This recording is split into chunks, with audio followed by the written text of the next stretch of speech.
Hello दोस्तों, good morning. मैं विशाल कुमार पाल स्वागत करता हूं आपके अपने YouTube channel smart M education centre पर। तो जैसा कि ऑलरेडी हम आपको पदार्थ के बारे में बता चुके हैं, तो इस वीडियो में आपको हम बताएंगे कि पदार्थ को भौतिक आधार पर कितने भागों में बांटते हैं और रासायनिक आधार पर कितने भागों में बांटते हैं। तो पहला चलिए आप हेडिंग लगा लीजिए कि भौतिक आधार पर कितने भागों में बांटते हैं। तो भौतिक आधार पर पहला हो गया पदार्थ का वर्गीकरण भौतिक आधार पर। भौतिक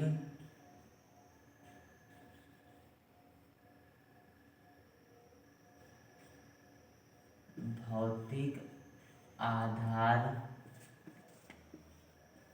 पर वर्गीकरण।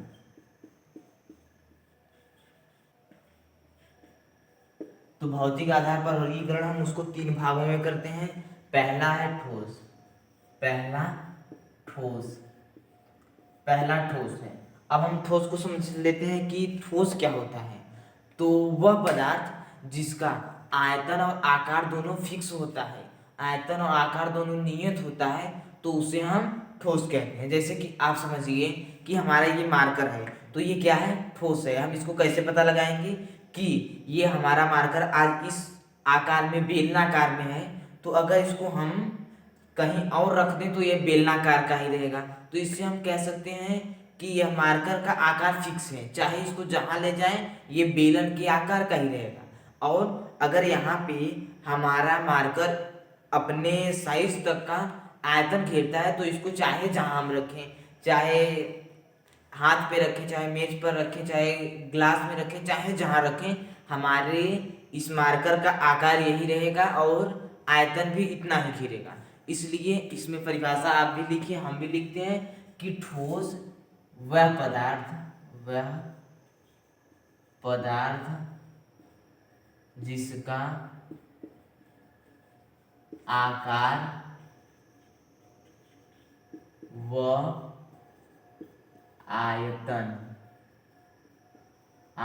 व आयतन निश्चित होता है,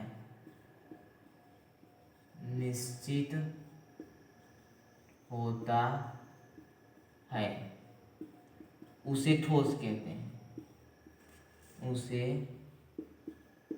ठोस कहते हैं।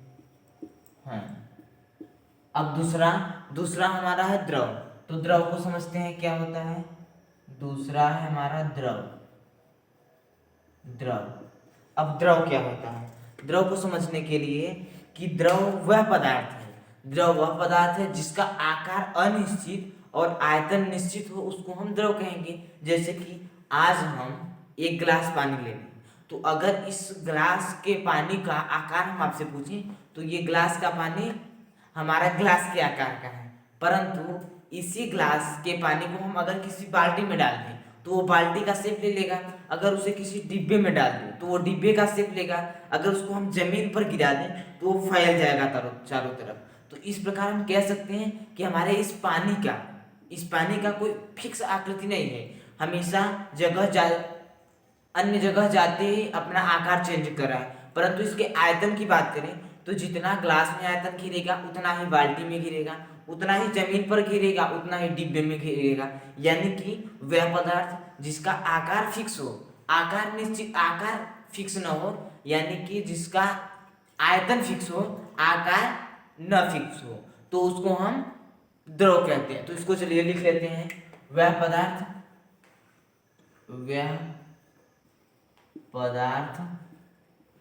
जिसका आयतन आकार निश्चित हो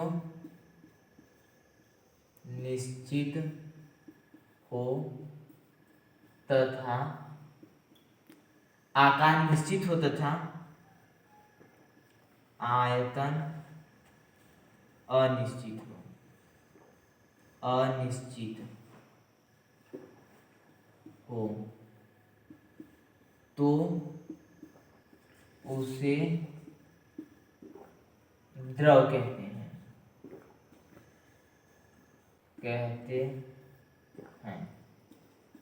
उसे द्रव कहते हैं।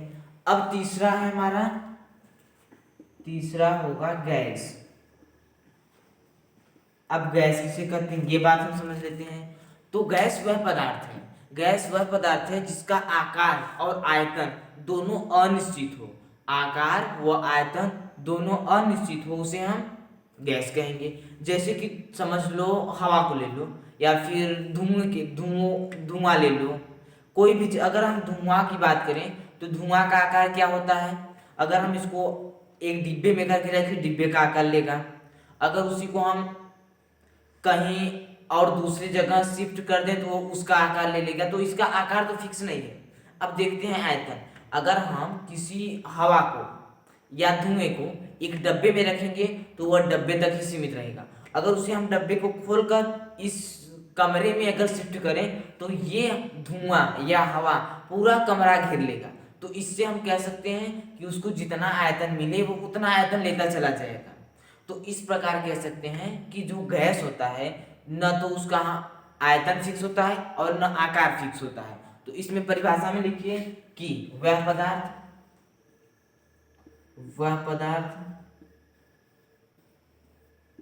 जिसका आकार व आयतन दोनों अनिश्चित हो, दोनों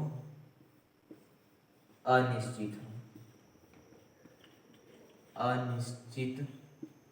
हो तो उसे गैस कहते हैं। तो हमने ये भी समझ लिया कि ठोस किसे कहते हैं, द्रव किसे कहते हैं, गैस किसे कहते हैं। तो अगर आपको हमारी वीडियो अच्छी लगी हो तो लाइक कीजिए, शेयर कीजिए, सब्सक्राइब कीजिए और हमें कमेंट करके ये जरूर बता दीजिएगा कि हमारा वीडियो कैसा लगा। तो अगले पार्ट में हम इस पदार्थ को, इसमें हम भौतिक आधार पर वर्गीकरण किए हैं, अगले क्लास में हम रासायनिक आधार पर वर्गीकरण करेंगे। चलिए, गुड।